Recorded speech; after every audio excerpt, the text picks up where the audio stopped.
Nama saya Ani Izia dari Prodi Pendidikan Guru Sekolah Dasar Universitas Bung Hatta dengan NPM 20.113.41.11.72. Baiklah, di sini saya akan menjelaskan mengenai daur nitrogen. Adapun daur nitrogen itu sendiri dilambangkan dengan N2. Gas nitrogen di sini biasanya dapat diikat oleh bakteri fiksasi, di mana bakteri ini dapat hidup di tanaman polong-polongan, karena di tanaman polong-polongan itu terdapat bintil-bintil yang mana pada bintil-bintil tersebut akan hidup sebuah bakteri yang akan bersifat simbiosis antara tumbuhan dan akar polong-polongan, yang mana adapun bakteri yang hidup di dalamnya, yaitu pertama adalah bakteri Rhizobium, dan yang kedua itu adalah bakteri Azotobacter. Nah, di sini kita sudah dapat melihat bahwa ini ada merupakan tahap pertama atau yang disebut juga dengan tahap fiksasi. Nah, selanjutnya kita akan memasuki tahap yang kedua, di mana tahap yang pertama tadi sudah saya jelaskan, yaitu tahap fiksasi. Dan selanjutnya tahap kedua itu disebut dengan dekomposisi, di mana di tahap kedua ini terdapat hewan dan juga tumbuhan sampai pembusukan, di mana hewan dan tumbuhan ini apabila mereka mati, mereka akan mengalami yang namanya pembusukan, di mana dari hasil pembusukan tadi akan diuraikan oleh bakteri dan juga jamur. Bakteri dan jamur ini disebut sebagai dekomposer atau pengurai, di mana proses penguraiannya disebut dengan dekomposisi. Nah, pada tahap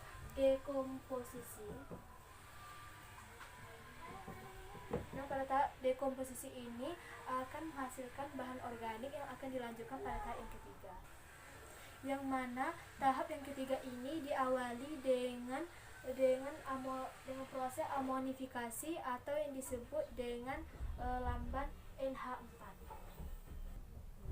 di mana pada proses NH4 atau amonia akan diubah menjadi nitrit atau NO2-.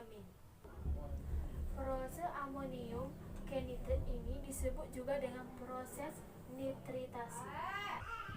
Pada tahap nitritasi ini akan dibantu oleh dua buah bakteri, yaitu yang pertama bakteri Nitrosomonas, dan yang kedua itu adalah bakteri Nitrosococcus.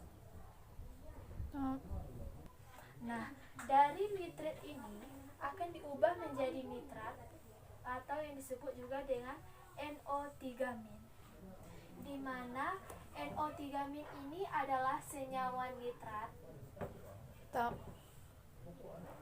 Proses nitrit ke nitrat ini disebut juga dengan proses nitratasi.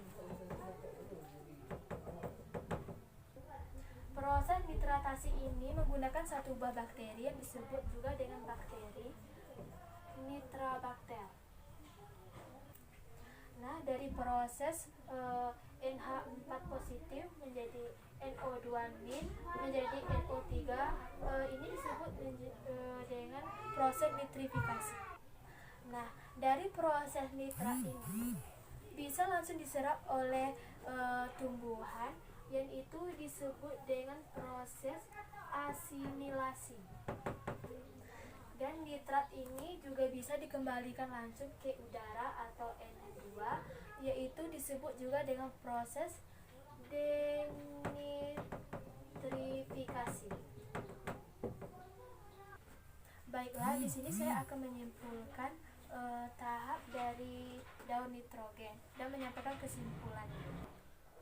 Baiklah, di sini saya akan menjelaskan kesimpulannya yang ditandai dengan yang pertama, yaitu adalah tahap fiksasi yang ditandai dengan adanya bakteri Rhizobium dan juga bakteri Azotobacter.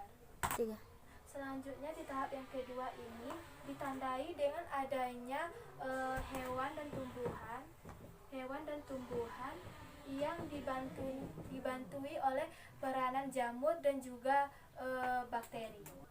Selanjutnya yaitu proses amonifikasi, yaitu perubahan amonia menjadi amonium. Selanjutnya dimasuki oleh tahap nitrit menjadi nitrat, sehingga menghasilkan yang namanya nitritasi, dan pada saat nitritasi telah terbentuk dapat dimanfaatkan menjadi asimilasi dan denitrifikasi, di mana asimilasi ini adalah dapat dimanfaatkan oleh tumbuhan dan denitrifikasi ini dapat dikembalikan melalui udara yaitu dengan melalui gas. Sekian penjelasan dari saya mengenai daur nitrogen. Baiklah, di sini saya akan menutupi video singkat saya kali ini. Mohon maaf jika terdapat kesalahan. Saya tutup dengan wabillahi taufiq wa hidayah. Wassalamualaikum warahmatullahi wabarakatuh.